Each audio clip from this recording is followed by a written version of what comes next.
Hello. ഇന്ന് നല്ല മഴയും കാറ്റും ഇടിയും മിന്നലും ഒക്കെ ഉണ്ട് കേട്ടോ. അപ്പം എല്ലാം കൂടെ ഉള്ളൊരു ദിവസമായിരുന്നു ഇന്ന്. രാവിലെ തന്നെ ചെറുതായിട്ട് ഇടിയൊക്കെ വന്നിട്ടുണ്ടായിരുന്നു. വലിയ ഇടിയൊന്നും അല്ല കേട്ടോ, ചെറുതായിട്ട്. അപ്പോൾ ഞാനൊരു 6 മണിയൊക്കെ ആയപ്പോൾ എണീറ്റു കേട്ടോ. ഇവിടെ ഇപ്പോൾ 6 മണിക്കൊക്കെ നല്ല വെളിച്ചം ഉണ്ടാവാറുണ്ട്. കൂടെ ചെറുതായിട്ടുള്ളൊരു ചാറ്റൽ മഴയും ഉണ്ട് കേട്ടോ. ഒത്തിരി ഡ്രസ്സൊക്കെ ഉണ്ട് എനിക്ക് ഉണക്കിയെടുക്കാനൊക്കെ വേണ്ടിയിട്ട്. എല്ലാം ഇത് ഇവിടെ തന്നെ വിരിച്ചിട്ടിട്ടുണ്ട്. അകത്തും കുറച്ച് വിരിച്ചിട്ടു, ബാക്കി ഇവിടെയും വിരിച്ചിട്ടു കേട്ടോ. ഇപ്പോൾ എന്താണെന്ന് വെച്ചാൽ നച്ചുവിൻ്റെ ഏട്ടൻ്റെ യൂണിഫോം ഒന്നും ഉണങ്ങി കിട്ടാറില്ല. രാവിലെ ഏട്ടൻ പോകുമ്പോഴുള്ള അടിയാണ് യൂണിഫോമും സോക്സും ഒന്നും ഉണങ്ങായിട്ട്. അങ്ങനെ ഞാൻ അകൊക്കെ ഒന്ന് തൂത്തുവാരി ഇടാൻ വിചാരിച്ചു. എന്നിട്ട് നമ്മുടെ ഈ ഒരു സ്റ്റിക്ക് കത്തിച്ച് വെക്കും. അത് കത്തിച്ച് വെക്കുമ്പം അകത്തൊക്കെ എന്തെങ്കിലും ഈർപ്പത്തിൻ്റെ സ്മെല്ലൊക്കെ ഉണ്ടെങ്കിൽ പെട്ടെന്ന് തന്നെ അങ്ങ് പോയി കിട്ടും കേട്ടോ. ഇല്ലെങ്കിൽ അല്ലേ തുണിയൊക്കെ വിരിച്ചിട്ട് ആ ഒരു സ്മെല്ലിങ്ങനെ കുടുങ്ങിക്കിടക്കും. പിന്നെ ജനലും വാതിലും ഒന്നും തന്നെ തുറക്കുന്നൊന്നുമില്ലല്ലോ. അതുകൊണ്ട് തന്നെ മുകളിലതിനെ കൊണ്ട് കാറ്റൊക്കെ അടിക്കുമ്പോൾ തന്നെ വെള്ളം ഒത്തിരി അകത്തേക്ക് അങ്ങ് വരും. നല്ല കാറ്റുമായിരിക്കും. അങ്ങനെ ഞാനിതാ ചായൻ്റെ പരിപാടിയിലേക്ക് ഇറങ്ങിയിട്ടുണ്ട്. നച്ചുവിന് റാഗിയൊക്കെ കുതിർത്ത് വെച്ചിട്ടുണ്ട്. പിന്നെ അവൾക്ക് കൊണ്ടുപോകാനുള്ള ഭക്ഷണം ആക്കണം. പിന്നെ ഏട്ടന് പോകുമ്പോഴത്തേക്ക് ചായ ഉണ്ടാക്കണം. അങ്ങനെ മഴയല്ലേ, നല്ല തണുപ്പായിരിക്കും എന്നൊക്കെ വിചാരിച്ച് ആവേശത്തിന് കയറിയിട്ട് ഈ ഒരു കട്ടിയുള്ള ഇവിടെ വിൻ്റർ സമയത്ത് ഞാൻ വാങ്ങിച്ചിട്ടുള്ള ഒരു ബനിയനായിരുന്നേ. ഈ തണുപ്പ് സമയത്ത് എന്ന് വെച്ചാൽ എൻ്റെ അമ്മ നല്ല തണുപ്പായിരിക്കും. ആ ഒരു ടൈമിൽ വാങ്ങിച്ച ബനിയനായിരുന്നേ. അപ്പോൾ ഇന്നലെ ഞാൻ നല്ല മഴയൊക്കെ പെയ്ത സമയത്ത്, പക്ഷേ എങ്കിൽ ഇവിടെ മഴയാണെങ്കിലും രാത്രി ഉറങ്ങുന്നേരം നല്ല ചൂടായിരിക്കും. ഞങ്ങൾ കൂളറൊക്കെ ഇട്ടിട്ടാണ് രാത്രി ഉറങ്ങാറ്. അപ്പം തലേ ദിവസം ഞാൻ ഒത്തിരി പാത്രങ്ങളൊക്കെ കഴുകിയിട്ട് വെള്ളം പോകേണ്ടിയിട്ട് ആ ഒരു കിച്ചൻ്റെ സ്ലാബുമ്പോൾ തന്നെ വെച്ചിട്ടുണ്ടായിരുന്നേ. ഇല്ലെങ്കിൽ അപ്പത്തെ ആ ഒരു പലേൻ്റെ മുകളിൽ വെച്ചാൽ വെള്ളം പൂക്കാതെ വെച്ചാൽ വെള്ളമായിട്ട് കുതിർന്ന് പല പൊട്ടി താഴെ വെക്കും. അപ്പം അതുകൊണ്ട് ഞാൻ രാത്രി പാത്രമൊക്കെ കഴുകിയിട്ട് ഇവിടെ ഇങ്ങനെ കമത്തി വെക്കും. എന്നിട്ട് അതിൻ്റെ വെള്ളമൊക്കെ പോയിട്ട് അപ്പുറത്തേക്ക് മാറ്റി വയ്ക്കും. ഇത് ഞാൻ പല്ലവിയൊക്കെ ആയിരുന്നു എടുത്തിട്ട് കൊണ്ടുവന്നതാണ്. അവർ വരുന്നതിൻ്റെ മുമ്പുള്ള ആൾ അവിടെ ഇങ്ങനെ സെറ്റ് ചെയ്ത് വെച്ചതായിരുന്നു. അപ്പം അവരതുമേൽ ഇങ്ങനെ ബോട്ടിൽസൊക്കെ വെക്കും. ഞാൻ പോയിട്ട് അത് എടുത്ത് വന്നു. അങ്ങനെ ഞാൻ കഴിഞ്ഞ ദിവസം വെള്ളയപ്പത്തിന് അരച്ച് വെച്ചതാണ് കേട്ടോ. അരച്ച് വെച്ച കഥയൊന്നും പറയണ്ട. എനിക്ക് നല്ലൊരു അടി പോലെ ആയിപ്പോയിട്ടുണ്ട്. ഞാൻ സാധാരണ ദോശയ്ക്കും ഇഡ്ഡലിക്കും അവിലിട്ടിട്ടാണ് ഇപ്പം അരയ്ക്കാറ് കേട്ടോ. അതുപോലെ തന്നെ ഞാൻ വെള്ളയപ്പത്തിനും കുറച്ചധികം അവിൽ തന്നെ എടുത്തിട്ട് നല്ലോണം അങ്ങ് പൊങ്ങി വരട്ടെ എന്ന് വിചാരിച്ചിട്ട് കുറച്ചധികം അവിൽ തന്നെ എടുത്തിട്ടു കേട്ടോ. രാവിലെ ആകുമ്പം വെള്ളയപ്പത്തിൻ്റെ മാവ് ഇതേപോലെയാണുള്ളത്. എല്ലാം കൂടെ ഒരു കുക്കറപ്പം പോലെയൊക്കെ ആയിട്ടുണ്ട്. പിന്നെ ഇത് ഉണ്ടാക്കിയിട്ടൊന്നും ഒരു രസം ഉണ്ടായിരുന്നില്ല കേട്ടോ. വെള്ളയപ്പത്തിൽ അവിൽ ഇടരുതെന്ന് തോന്നുന്നു. ഞാനാണെങ്കിൽ വെള്ളയപ്പത്തിലും കുറച്ചധികം തന്നെ ഇട്ടു. പിന്നെ ഞാൻ അതിൽ കുറേ വെള്ളമൊക്കെ ഒഴിച്ചിട്ട് ഒന്ന് ലൂസാക്കി എടുത്തു കേട്ടോ. ആദ്യം കുറച്ച് നച്ചൂനൊരു തേങ്ങയും പഞ്ചസാരയൊക്കെ ഇട്ടിട്ടുള്ളൊരു ഇഡ്ഡലി പോലെ ആക്കാൻ വിചാരിച്ചിട്ട് കുറച്ചൊരു പാത്രത്തിലേക്ക് മാറ്റി വെച്ചു. അവൾക്ക് സ്കൂളിൽ പോകുമ്പം അതെടുക്കാമല്ലോ വിചാരിച്ചിട്ട് പഞ്ചസാരയും അതേപോലെ ചിരകിയിട്ടുള്ള കുറച്ച് തേങ്ങയും കൂടെ ഇട്ടു കേട്ടോ. ഏട്ടന് അങ്ങനെ ഉണ്ടാക്കുന്നത് വലിയ ഇഷ്ടമാണ്. അപ്പം ഞാൻ അച്ഛനും കൂടെ അങ്ങനെ ആക്കിയിട്ട് കൊടുക്കാമെന്ന് വിചാരിച്ചിട്ട് കുറച്ച് മാറ്റി വെച്ച് പിന്നെ ഞാൻ അതിൻ്റെ അകത്തൊരു കുറേ വെള്ളം ഒഴിച്ചിട്ട് നന്നായിട്ടൊന്ന് ലൂസാക്കി എടുത്തു കേട്ടോ. അതിന് ശേഷമാണ് വെള്ളയപ്പം ഉണ്ടാക്കിയത്. എന്നിട്ടും വലിയ രീതിക്കൊന്നും നന്നായിട്ടൊന്നും വന്നിട്ടുണ്ടായിരുന്നില്ല. അപ്പോൾ നച്ചുവിനുള്ള റാഗി ഒന്ന് പൊടിച്ചെടുക്കുന്നുണ്ട്. അതിൻ്റെ അകത്തേക്ക് 2-3 ബദാമും കൂടെ ഇട്ട് കൊടുക്കും. എന്നിട്ട് അതൊന്ന് ശർക്കര ഇട്ടിട്ട് ആദ്യം ഞാൻ മറ്റേ കൽക്കണ്ട ഇട്ടിട്ട് പനങ്കൽക്കണ്ട നാട്ടിൽ നിന്ന് വരുമ്പം കൊണ്ടുവരാറുണ്ടായിരുന്നേ. അത് വെച്ചിട്ടായിരുന്നു ഉണ്ടാക്കി കൊടുക്കാറ്. അപ്പോൾ അതൊക്കെ തീർന്നു പോയി. ഇനിയിപ്പോൾ ഞാൻ അതുകൊണ്ട് ശർക്കര നല്ല വലിയ ഒറ്റ ശർക്കര, നല്ല ഗുഡ് പോലെയുള്ള വലിയ ശർക്കര, ഇവിടെ ഗുഡ് എന്ന് പറയാം ശർക്കരയ്ക്ക്. ഗുഡ് എന്ന് പറയും, ജാഗ്രത എന്ന് പറയും തോന്നുന്നു. അപ്പോൾ അച്ഛൻ പോയിട്ട് അച്ഛനോട് ഇവിടെ അമ്മ വന്നപ്പം ഒരു പായസം ഉണ്ടാക്കാൻ വേണ്ടിയിട്ട് ശർക്കര ഇല്ലായിരുന്നു. അപ്പോൾ അത് പോയിട്ട് അച്ഛൻ താഴെ പോയിട്ട് എൻ്റെ അടുത്ത് ചോദിച്ചു എന്നാ താഴെ പോയിട്ട് പറയാം. ഞാൻ പറഞ്ഞു ഗുഡ് പറഞ്ഞാൽ മതി. അച്ഛൻ പോയിട്ട് ഗുഡ് പറഞ്ഞപ്പോൾ അവരൊറ്റൊരു വലിയ ശർക്കര എടുത്ത് കൊടുത്തിട്ടുണ്ടായിരുന്നത്. ചെറിയ ചെറിയ ശർക്കരയ്ക്ക് ജാഗ്രത എന്നാണ് തോന്നുന്നു വരെ, എനിക്കറിയില്ല കേട്ടോ കറക്റ്റായിട്ട്. ഗുഡ് പറഞ്ഞപ്പോൾ അവർ വലിയൊരു ഒറ്റ കട്ട ശർക്കര എടുത്ത് തന്നത്. അങ്ങനെ ഞാൻ വെള്ളയപ്പം ഓരോന്നായിട്ട് ചുട്ടെടുക്കുന്നുണ്ട്. അതിൻ്റെ ഇടയ്ക്ക് ഇഡ്ഡലി പാത്രം വെച്ചിട്ട് നച്ചുവിന് മാത്രമായിട്ട് ഇതും കൂടെ ഉണ്ടാക്കി കൊടുക്കാൻ വിചാരിച്ചു. ഇതും വെറുതെ ആയി പോയിട്ടുണ്ട്. അവൾ കഴിച്ചിട്ടൊന്നും ഉണ്ടായിരുന്നില്ല. വന്നിട്ട് ഞാൻ പാത്രം നോക്കിയപ്പം അവൾ കഴിച്ചിട്ടുണ്ടായിരുന്നില്ല. ചെറിയൊരു കപ്പ് ഈ കഷ്ണറ്റൻ എടുത്ത് കഴിച്ചിട്ടുണ്ട്. അവൾക്ക് പഞ്ചസാര അങ്ങനെ ഇഷ്ടമില്ല. അതുകൊണ്ട് അധികം അങ്ങനെ മധുരമുള്ളൊന്നും കഴിക്കാറില്ല. പിന്നെ ഈ ഒരു വെള്ളയപ്പത്തിന് നമ്മൾ ഉരുളക്കിഴങ്ങും പിന്നെ ക്യാരറ്റും പച്ചമുളകും തക്കാളിയും ഉള്ളിയും ഒക്കെ ഒന്ന് കുക്കറിലിട്ട് അടിച്ചിട്ട് കുറച്ച് ഉഴുന്നൊക്കെ വറവിലിട്ടിട്ട് വേറൊന്നും ചേർക്കാതെ മഞ്ഞൾപ്പൊടി മാത്രം ഇട്ടിട്ടുള്ളൊരു കറിയാക്കാൻ വിചാരിച്ചു. ഈ ഒരു കറിയില്ലേ, എനിക്ക് എൻ്റെ കല്യാണം കഴിഞ്ഞ് ഞാൻ ഏട്ടൻ്റെ വീട്ടിൽ പോയപ്പം അവിടെ മൂത്ത ഉണ്ടായിരുന്നേ. മൂത്ത പറഞ്ഞാൽ ഏട്ടൻ്റെ അച്ഛൻ്റെ ഏട്ടൻ്റെ ഭാര്യ. മൂത്ത കുറേ ദിവസം ഞങ്ങളെ വീട്ടിൽ നിന്നിട്ടുണ്ടായിരുന്നു. ഞങ്ങൾ കല്യാണം കഴിഞ്ഞ സമയത്ത് ഒരാഴ്ചത്തോളം നിന്നിട്ടുണ്ടായിരുന്നു. ആ ടൈമിൽ മൂത്തയ്ക്ക് നന്നായിട്ട് കുക്ക് ചെയ്യാനറിയാം. ആ ടൈമിൽ ഇങ്ങനെ ഓരോരോ വെറൈറ്റി സംഭവങ്ങളൊക്കെ നമ്മൾ ഡെയിലി കഴിക്കുന്ന സാധനങ്ങളായിരിക്കും. പക്ഷേങ്കിൽ അതിനൊക്കെ ഭയങ്കര ഒരു ടേസ്റ്റാണ് കേട്ടോ. മൂത്തേൻ്റെ വീട് നമ്മുടെ നാട്ടിൽ പേരാമ്പ്രയാണ്. മൂത്തേനെ കല്യാണം കഴിച്ചുകൊണ്ടത് തലശ്ശേരിക്ക്. അപ്പം അവിടുന്ന് മൂത്ത ഇവിടെ വന്നിട്ട് നമ്മുടെ നാട്ടിലെ ടേസ്റ്റും ഇവിടുത്തെ ടേസ്റ്റും എല്ലാം കൂടെ ഒരുമിച്ചിട്ടുള്ളൊരു ടേസ്റ്റ്, നല്ലൊരു ടേസ്റ്റ്.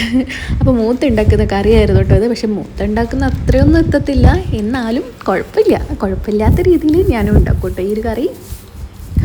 അങ്ങനെ ഇവിടെ കറി ഇഡ്ഡലി ആയിട്ടുണ്ട്. വെള്ളയപ്പം ഇങ്ങനെ ചുട്ടുകൊണ്ടുണ്ട്.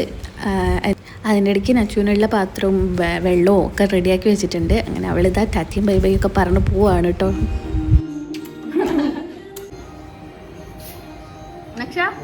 ബൈ.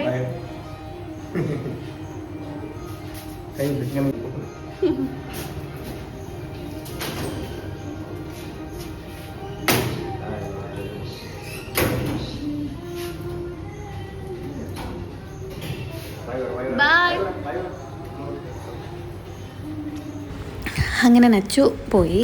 ഏട്ടനും ഡ്യൂട്ടിക്ക് പോയി ചായയൊക്കെ കുടിച്ചിട്ട് പിന്നെ ഞാൻ ചോറിന് വെള്ളം വെച്ചിട്ടുണ്ട്. പിന്നെ ഇന്ന് കാര്യമായിട്ടൊന്നുമില്ല, മോര് കാച്ചാൻ വിചാരിച്ചു. പിന്നെ ഈ ഒരു പയർ ഇന്നലെ ഒരു വീഡിയോ അങ്ങനെ കണ്ടപ്പം അതിൽ പയറുപ്പേരി ഈ ഒരു രീതിയിൽ ഉണ്ടാക്കുന്നത് കണ്ടേ. അപ്പോൾ ഞാൻ വിചാരിച്ചു അങ്ങനെ ഉണ്ടാക്കി നോക്കാം. ഇതാണെങ്കിൽ ചകിരി പോലെയുള്ള പയർ, അത്യാവശ്യം നല്ലോണം മൂത്ത പയറാണ്. അപ്പോൾ ഇതങ്ങനെ ഉണ്ടാക്കിയാൽ റെഡിയാവുമെന്നൊന്നും അറിയില്ലായിരുന്നു. പക്ഷേങ്കിൽ ഞാൻ ഉണ്ടാക്കി നോക്കി, എനിക്കിഷ്ടമായി. പക്ഷേ ഏട്ടന് ഇഷ്ടമായിട്ടുണ്ടായിരുന്നില്ല ഞാൻ ഇങ്ങനെ ഉണ്ടാക്കിയത്. കുറച്ച് ഉപ്പൊക്കെ ഇട്ടിട്ട് നന്നായിട്ട് അടച്ച് വെച്ച് വേവിച്ച് അതിൻ്റെ അകത്തേക്ക് വെളുത്തുള്ളിയും ജീരകവും കൂടെ കുത്തിയിട്ട് ഒന്ന് ചതച്ചിട്ട് ഇട്ട് കൊടുത്ത് പിന്നെ കുറച്ച് നല്ലോണം വാടി വന്നപ്പം കുറച്ച് ഉള്ളിയും കൂടെ ചേർത്തു. പിന്നെ ഉള്ളീൻ്റെ ഒരു കളറ് കണ്ടപ്പോൾ എനിക്ക് കുറച്ച് മഞ്ഞൾപ്പൊടി ഇടണം തോന്നി. അപ്പോൾ ഞാൻ കുറച്ച് മഞ്ഞൾപ്പൊടിയും കൂടെ ഇട്ടു. എന്നിട്ട് ഒന്നും കൂടെ അടച്ചിട്ട് നന്നായിട്ടൊന്ന് വാട്ടിയെടുത്തു കേട്ടോ. നല്ല രസമുണ്ടായിരുന്നു കേട്ടോ അതിന്. അപ്പോൾ ആ ഒരു പയറിൻ്റെ ഉപ്പേരി അവിടെ റെഡി ആയിട്ടുണ്ട്. പിന്നെ ഞാൻ മോര് കാച്ചാൻ വേണ്ടിയിട്ട് തക്കാളി ചെറിയൊരു കഷ്ണം ഉള്ളി പച്ചമുളകും കൂടെ നന്നായിട്ടൊന്ന് വഴറ്റിയെടുക്കുന്നുണ്ട്. വലിയ ഉള്ളിയൊന്നുമല്ല കേട്ടോ, നേരത്തെ ഉപ്പേരിയിലിട്ടതിൻ്റെ ബാക്കി ചെറിയൊരു ഉള്ളി. അത് വാടി വന്നപ്പം എൻ്റെ അകത്തേക്ക് മഞ്ഞൾപ്പൊടി ഇട്ട് കൊടുത്തു. തേങ്ങ അരച്ചിട്ട് ഒഴിച്ചു കൊടുത്തു. ആ തേങ്ങ ഒന്ന് വെന്ത് വരുമ്പം മോര് തൈര് ഞാൻ മറ്റേ മിക്സിയിലിട്ടിട്ട് ഒന്ന് കറക്കിയെടുത്തിട്ട് തൈരും കൂടെ ഒഴിച്ചു കൊടുത്തു. എന്നിട്ട് ഉലുവയും കുറച്ച് കടുകും ഇട്ടിട്ട് വറവിട്ടാൽ മോര് കാച്ചിയത് റെഡിയായി. ഏട്ടന് പക്ഷേങ്കിൽ മോര് കാച്ചിയതൊന്നും ഇഷ്ടമല്ല. മോരിൽ വെള്ളരി ഇളവന് അങ്ങനത്തെ ഒക്കെ ഇട്ടിട്ടുള്ള കറി ഇഷ്ടമാണ്. പിന്നെ പച്ചടി ഇഷ്ടമാണ്. പക്ഷേങ്കിൽ വെറും മോരിങ്ങനെ കാച്ചുന്നത് ഇഷ്ടമല്ല. എൻ്റെ വീട്ടിൽ മഴക്കാലമൊക്കെ ആയാൽ എപ്പോഴും ഇങ്ങനെ മോര് കാച്ചും അമ്മ. എൻ്റെ വീട്ടിൽ പശുവൊക്കെ ഉണ്ടായിരുന്നു ആദ്യം, ഇപ്പോഴല്ല. ഞങ്ങൾ തറവാട് വീടായിരുന്നേ. അച്ഛന് 2 ഏട്ടനും പിന്നെ ഒരു പെങ്ങളായിരുന്നു ഉണ്ടായിരുന്നത്. അവരൊക്കെ വേറെ വീടെടുത്ത് താമസമായി. പിന്നെ അച്ഛനായിരുന്നു ഏറ്റവും ഇളയത്. അതുകൊണ്ട് തന്നെ ആ ഒരു തറവാട് വീട്ടിൽ ഞങ്ങളായിരുന്നു താമസിച്ചിട്ടുണ്ടായിരുന്നത്. അച്ഛമ്മയും ഒക്കെ ഉണ്ടായിരുന്നു. അപ്പം വീട്ടിൽ പശുവൊക്കെ ഉണ്ടായിരുന്നു കേട്ടോ ആ ഒരു ടൈമിൽ. പിന്നെ ആ ഒരു വീടൊക്കെ പൊളിച്ച് ഞങ്ങൾ അവിടെ പുതിയ വീടൊക്കെ എടുത്ത് അങ്ങനെ ഇപ്പം എൻ്റെ വീട്ടിലേക്ക് ഞാൻ ഇപ്പോൾ ലീവിന് പോവുകയെന്നൊക്കെ പറയുന്നുണ്ട്. പക്ഷേങ്കിൽ എനിക്കെൻ്റെ വീട്ടിൽ പോകാനിപ്പോൾ ഇഷ്ടമില്ല. എൻ്റെ കല്യാണം കഴിഞ്ഞ ശേഷം എല്ലാ ലീവിനും ഞങ്ങൾ ഒരുമിച്ചാണ് പോവുക. ഒരുമിച്ചാന്ന് വെച്ചാൽ അവനും ഏട്ടനും ഒരേ അടുത്തടുത്ത ഡേറ്റിന് ലീവ് എടുത്തിട്ട് ഒന്നിക്ക് ഞങ്ങൾ എത്തിയിട്ടായിരിക്കും അവനെത്തുക, അല്ലെങ്കിൽ അവൻ എത്തിയിട്ടായിരിക്കും ഞങ്ങളെത്തുക. അപ്പോൾ ഈ ഒരു ഫെബ്രുവരിയിലും അങ്ങനെയായിരുന്നു. അപ്പോൾ ഫെബ്രുവരിയിൽ ഇങ്ങോട്ടേക്ക് വന്നിട്ട് നമുക്ക് ഒരുമിച്ച് നാട്ടിലേക്ക് പോകാൻ പറഞ്ഞതായിരുന്നേ. പക്ഷേങ്കിൽ അവൻ നേരത്തെ പോയി. ഞങ്ങൾ എന്നിട്ട് വെഡ്ഡിങ് ആനിവേഴ്സറി ഒക്കെ കഴിഞ്ഞ് ഞങ്ങളും അങ്ങനെ പോവാം. ഫെബ്രുവരി പകുതിയൊക്കെ ആകുമ്പോഴത്തേക്ക് ഉത്സവം ഉണ്ട് വീട്ടിൻ്റെ അടുക്കൽ. അപ്പോൾ പോകാൻ വിചാരിച്ചായിരുന്നു. അപ്പം പിന്നെ പോകുന്നത് ഇങ്ങനെയാണ്. എനിക്കിപ്പോൾ വീട്ടിലേക്ക് ഞാൻ ആദ്യമൊക്കെ എനിക്ക് എൻ്റെ വീട്ടിലേക്ക് പോകാമെന്ന് പറഞ്ഞാൽ എനിക്ക് ഭയങ്കര ഇഷ്ടമായിരുന്നു. ഇപ്പം ഞാൻ വിചാരിക്കും ഞാൻ എന്തിനാ പോകുന്നത്, ഇത് അച്ഛനും അമ്മയൊക്കെ ഉണ്ട്, പക്ഷേ എനിക്ക് അവന് ഭയങ്കര ഇഷ്ടമായിരുന്നു. ഇപ്പോഴും ഇടയ്ക്ക് ഞാൻ വിചാരിക്കും ഒന്നിനെ വിളിച്ചിട്ടുണ്ടെങ്കിൽ ആദ്യമുള്ള കോൾ റെക്കോർഡിങ്സൊക്കെ ഞാൻ എപ്പോഴും കോൾ റെക്കോർഡ് ചെയ്ത് വെക്കുമായിരുന്നു. എന്തിനാന്നൊന്നും എനിക്കറിയില്ല, ഞാനിങ്ങനെ റെക്കോർഡ് ചെയ്ത് വെക്കുമായിരുന്നു. അതൊക്കെ ഞാനിപ്പോൾ എടുത്തിട്ട് ഇങ്ങനെ കേൾക്കും. ഇടയ്ക്ക് ഞാനിങ്ങനെ യൂട്യൂബിൽ ടിപ്സ് അങ്ങനത്തെ വീഡിയോ ചെയ്യാറുണ്ടായിരുന്നേ. അപ്പോൾ ചില ഹിന്ദി വീഡിയോസൊക്കെ കണ്ടിട്ട് അതിൻ്റെ പോലെയൊക്കെ ചെയ്യും. പക്ഷെ അതിൻ്റെ ക്യാപ്ഷനൊന്നും എനിക്കറിയില്ല, അതിൻ്റെ അർത്ഥം എന്താണെന്ന്. അപ്പോൾ ഞാൻ അവനെ വിളിച്ച് ചോദിക്കും. അവൻ ഡ്യൂട്ടിയിലൊക്കെ ആയിരിക്കും, എന്നാലും ഞാൻ വിളിച്ച് എനിക്ക് പെട്ടെന്ന് പറഞ്ഞു തരും ഇന്നതാണെന്ന്. അപ്പം കോൾ റെക്കോർഡിങ്സും അതേപോലെ തന്നെ സ്ക്രീൻ റെക്കോർഡിങ്സും ഒക്കെ ഉണ്ട്. ഞാൻ പറഞ്ഞു എവിടെയോ എത്തിപ്പോയി. ദിവസവും എനിക്കിത് തന്നെ പണി. ഞാൻ ദിവസവും അങ്ങനെ ആലോചിക്കും, ദിവസവും അങ്ങനെ കരയും. അങ്ങനെയൊക്കെ തന്നെ ഞാൻ കരയുന്ന വേറെ ആരും അറിയില്ല. അമ്മ വിളിക്കുമ്പോഴൊക്കെ ഞാൻ ഭയങ്കര സന്തോഷത്തിലാണ് നിൽക്കുക. നമുക്ക് പ്രിയപ്പെട്ട ഒരാൾ നമ്മളെ വിട്ടിട്ട് എന്നതൊക്കെയായിട്ട് പോകാമെന്ന് പറയുന്നത് ഇത്രയും വലിയൊരു കാര്യം അതൊക്കെ അറിയില്ലായിരുന്നു. ഇത് വല്ലാത്തൊരവസ്ഥയാണ്. നമുക്ക് നല്ലൊരു കാര്യം പോലും ഓർക്കാൻ പറ്റൂല. എപ്പോഴും മനസ്സിലേക്ക് ഇങ്ങനെ വരും. മനസ്സ് തുറന്നൊന്ന് സന്തോഷിക്കുമ്പോഴായിരിക്കും അവൻ്റെ മുഖം ഇങ്ങനെ മനസ്സിലേക്ക് വരിക. അപ്പൊക്കെ പോവും.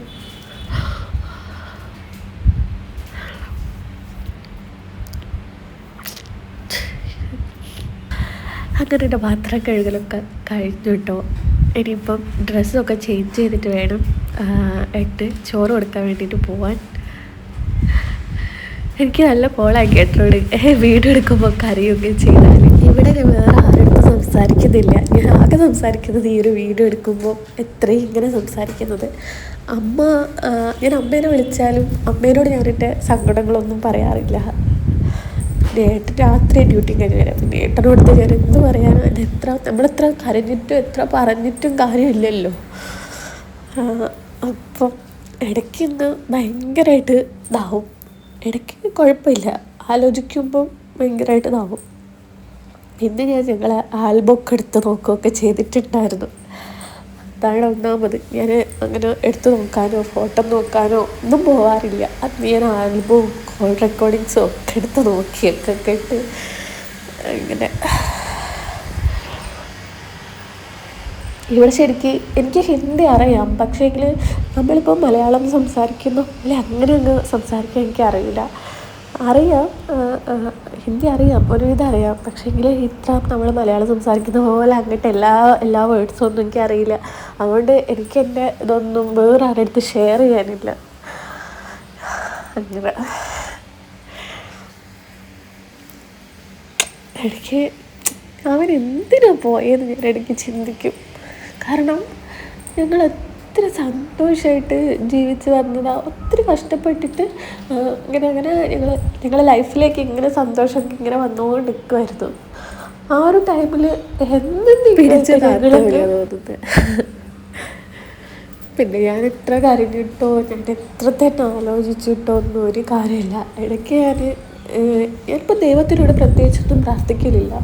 എനിക്ക് പേടിയാണ് പ്രാർത്ഥിക്കാൻ. എന്നാലും ഞാൻ പറയുന്ന ആകെ ഒരു ആവശ്യം എന്ന് പറയുന്നത് എനിക്ക് അവനൊന്ന് തിരിച്ച് തരുമെന്നാണ്. തരൂല അറിയാം, വരാൻ പറ്റില്ല അറിയാം, പക്ഷേ ചോദിച്ചു പോകുന്നതാണ് നമ്മളൊരു സമാധാനത്തിന് വേണ്ടിയിട്ട്. പക്ഷെ എന്നാലും എന്തിനാ അങ്ങനെ പറ്റിയത്, അല്ല അവനെന്തിനാ ആ ഒരു ടൈമിൽ പുറത്തേക്ക് പോയതെന്നൊക്കെ ഞാനിങ്ങനെ ആലോചിക്കും. പിന്നെ എനിക്ക് മുന്നോട്ടുള്ള കാര്യം ചിന്തിക്കുമ്പോൾ അതിലും അപ്പുറമാണ്. കാരണം എൻ്റെ അച്ഛനും അമ്മയും ഉള്ള സമയം വരെ എനിക്ക് എല്ലാവരും ഉണ്ടാവും. അത് കഴിഞ്ഞ് ഞാൻ എന്താക്കുമെന്ന് ഞാൻ ചിന്തിക്കുന്നത്. എനിക്ക് ഏട്ടനുണ്ട്, മോളും ഉണ്ട്, എല്ലാവരും ഉണ്ട്. പക്ഷേങ്കിൽ അവൻ കുട്ടിയില്ലെങ്കിൽ ഒന്നും ശരിയാവില്ല. കാരണം ആ ഒരു അച്ഛനും അമ്മയും ഉള്ള സമയം വരെ ആ ഒരു വീടും അവിടെ എല്ലാവരും ഉണ്ടാവും. അത് കഴിഞ്ഞാൽ അവിടെ ആരും ഉണ്ടാവില്ല. ഇടയ്ക്ക് ഞാൻ ഇരുന്നിട്ട് കാട് കയറി ഓരോന്നാ ചിന്തിക്കുക. അയ്യോ അങ്ങനെ ഏട്ടനിതാ ചോറൊക്കെ എടുത്ത് വെച്ചിട്ടുണ്ട്. ചോറ് താഴെ കൊടുക്കാൻ പോകുന്നതാണ് കേട്ടോ. അപ്പോൾ ഇന്നത്തെ വ്ളോഗ് ഇത്രയേ ഉള്ളൂ. ഇഷ്ടമായിട്ടുണ്ടെങ്കിൽ ലൈക്ക് ചെയ്യുക.